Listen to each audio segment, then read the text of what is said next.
Great. So I'm going to share my presentation now. It goes into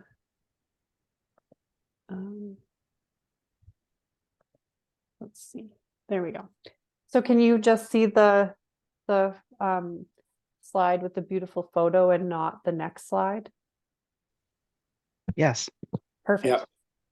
Amazing. So we're ready to get started then. So this is our 2024 update for Nature Alberta's Nature Network to review all of the member club benefits and how we can support all of the clubs across the province. So I wanted to start out by thanking everyone for all of their important work to connect our community by a love of nature. It's amazing to hear on an ongoing basis what everybody is doing across the province. Our nature network has grown to 48 clubs recently, and that's clubs doing all different kinds of things, all different aspects of nature kind of covered and all across the province. So it's amazing to be a part of this network and connecting everyone together and supporting you in any ways that we can. So I just wanted to start out by saying thank you for the important work that you are doing across the province. I update our Nature Alberta Member Club manual every year and send it out. You can share this manual with anyone who in your club who needs to access any of these benefits that we provide. In that manual is the list that you see on the right-hand side here. It lists the 14 different benefits that we specifically offer to clubs. So these are all the different opportunities. I'll go through a lot of them to highlight them. And if you have any questions about any specific benefit, I'm very approachable and I love having conversations with all of our naturalists and everyone in the nature network across the province. So I'm always either just a phone call or an email away if you're unsure how to access these benefits or want to know more about one. So to help keep everyone connected and updated on what's happening, I send out a monthly email with upcoming opportunities. And so if you don't receive that monthly email, send me an email and I can make sure that your email address is subscribed to that list. I know we often have turnover too in those roles that are leading the different groups. So keeping me updated on who needs to be in the know helps, and I can add those people to the emailing list. It's quite easy. And we also have a Facebook forum where you can join and have conversations with other member clubs. And if you have a question about something that you think maybe another group has dealt with or may have advice, you can post that question in the Facebook forum. And we always have lots of response there as well. So it's a great place to network.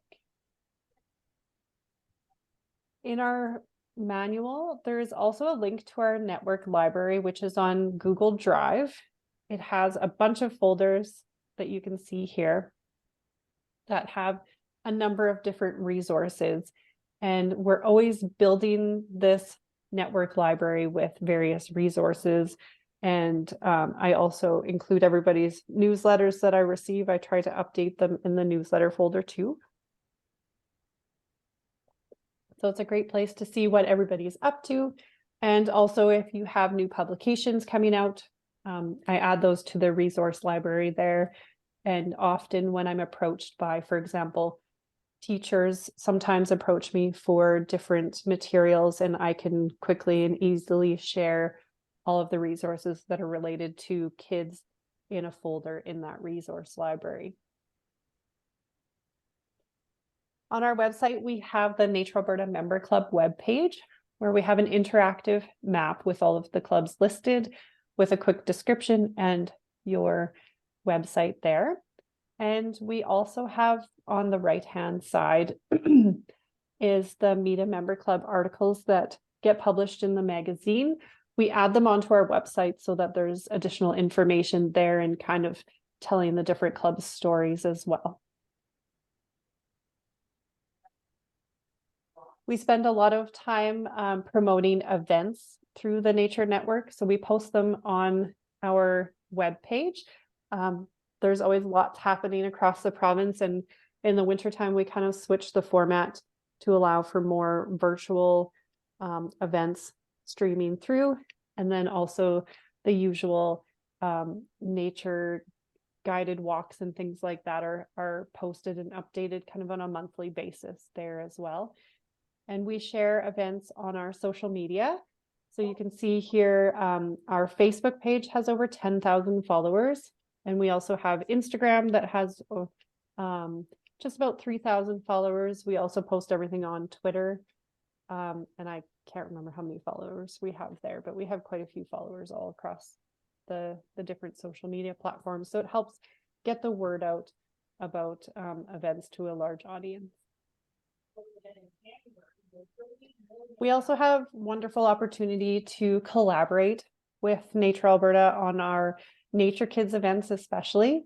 Last year, we partnered with 36 different organizations to deliver nature programming across the province to over 1,900 participants. And we have different stations and guided nature walks. And so we're always keen to partner on those events. So if you're interested, you can always reach out to me or Kathu, our Nature Kids coordinator, to be involved in those events. And our Zoom account we offer for free access for all of the clubs. In the manual, I have the login information for the info@naturealberta.ca account. And there are some rules and guidelines there and tips and tricks as well on how to set up some of the larger presentations and smaller meetings. The info@ account has large audience capabilities, so you can have up to 500 people. So that's for larger presentations. If there's ever a scheduling conflict, we do have another account that I'm happy to share the password with. So if there's someone already booked in at a presentation time and you have a board meeting, you can just send me an email and I'll give you the login to our other account where you can book that meeting. We also have the opportunity, so we have space for 7 additional Zoom licenses under our umbrella account. So if you're a group that uses Zoom a lot and you want your own separate login, we do have the opportunity to provide that for you at a 50% discount.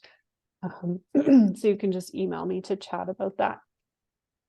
Some of the Zoom is one of those things that's always changing and we're always learning about it. They recently added the ability to auto record presentations, but there's some tricky stuff around that. And so we actually, one of our new rules that we're adding to the manual is to not auto record presentations, because anytime anyone goes in to the registration link, it starts a recording when they enter the room, and then it kind of fills up our inbox and our recording space. So it's important to only manually record your presentations in the meeting. So it's always good to review those tips and tricks and rules and stuff when you get the manual each year.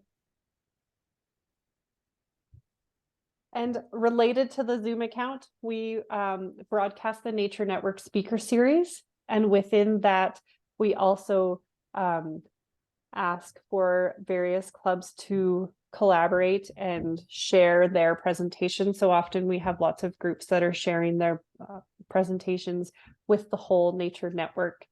So everyone's members can have access to a lot of the presentations, which is a great way to share our resources across the network. And that's one of the things that I send out in the monthly Nature Network news, is all the upcoming presentations that you're able to share with all of your members as well. The next one coming up is the Eagle Count. Nature Calgary is sharing with everybody on March 6th. So the information for that presentation was just added to our events page this week. The past year, we also added a Canva Pro account. So nonprofit organizations have access to a completely free Canva Pro account where you can easily design graphic materials like social media posts or posters and even presentations easily. So we have an account that you can just log into it and use and have access for that. If you are a registered nonprofit, you can apply and get your own separate account if you prefer. But we thought it would be helpful and easy if you want to go in and tinker and see what you can create in there. On Flickr, we also have the image library, which is an amazing resource if you're looking for photos for any educational outreach, your newsletter or your website even. This is where we put most of the photos that are donated for us to use in the Nature Alberta magazine. So we're always pulling from this image library, and the images are high quality, amazing photographs. We do ask that you add the photographer's credits there anytime it's used. And we also have our volunteer and job board, which is quite active. So anytime we hear of a volunteer opportunity or a job opportunity within our network, we add that to our volunteer and job board. And we also post it on our LinkedIn account, where we have 600 followers as well that are specifically interested in professional development opportunities.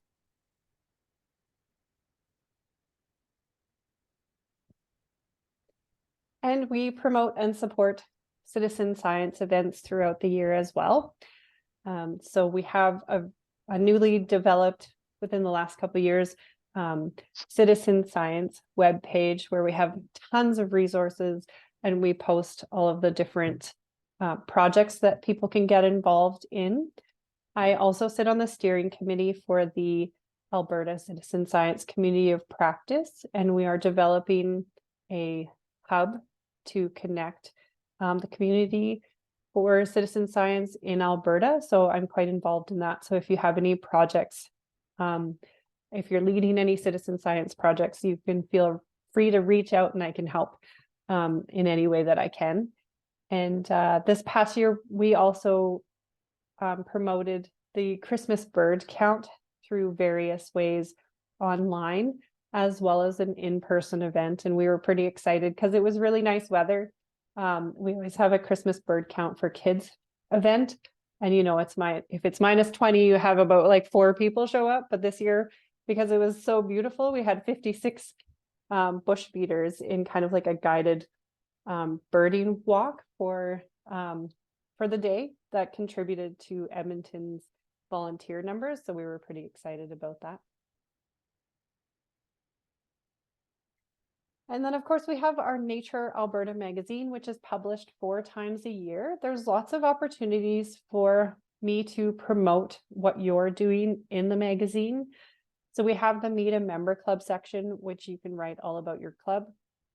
If you haven't been featured recently, please reach out to me. I'm always looking for different groups to write and publish an article in this section.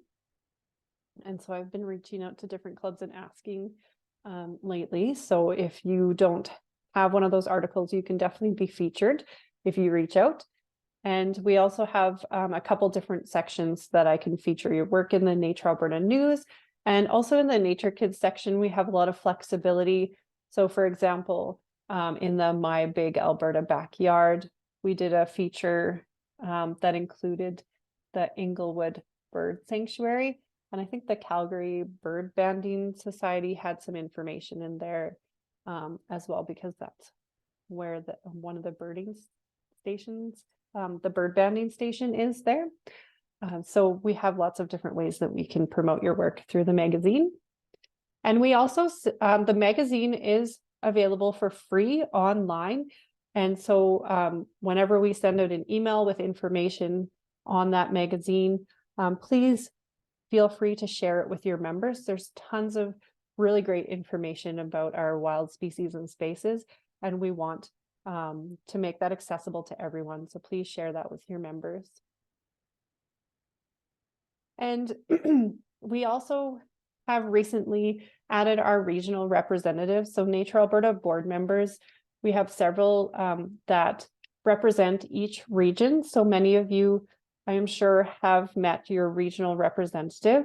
I have them listed here of our board member that represents each region of the province. So it's important to Nature Alberta for us to have perspectives from each region of the province, because there's different activities and different conservation challenges in each region that we need to be tapped into.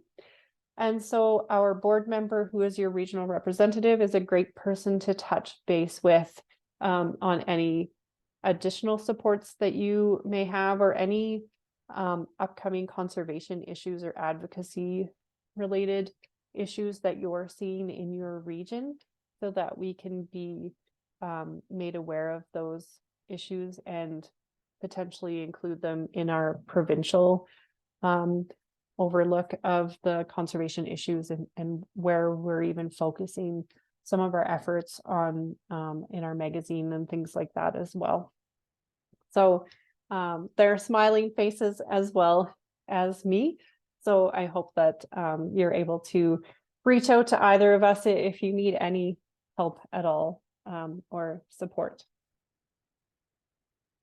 So this year, our regional representatives also helped us pick our very first Nature Network theme for the 2024-2025 year. And so this year, the theme will be invasive species. So we had board members that had seen kind of a common theme a lot of our member clubs were dealing with, of invasive species. So a lot of different groups are stewarding natural areas that are overrun by invasive plants. And we also recently added the Alberta Invasive Species Council as one of our member clubs. And they have a lot of amazing resources and campaigns going on I'll be introducing some of those resources that may be able to assist you in what you're doing across the province as well. So I'll be adding those different resources into the monthly Nature Network news. And so recently we also promoted a presentation about invasive species as well on the Nature Network, and we hope to have another one potentially next year. And something I wanted to point out here, and that I'll add to the manual, is that the Alberta Invasive Species Council also has a Flickr account that has a huge library of photos of invasive species. So I think it's mostly invasive plants, and there's 600 photos in there of all the different species of invasive plants that we deal with in Alberta. So that's a great resource for you to use in any outreach related to invasive plants. So those educational resources, or even social media posts, things like that, you can get the photos off of their Flickr library. So that's all of the information and updates I have for you. I'm just going to stop the recording before we move on to the next section of the meeting here.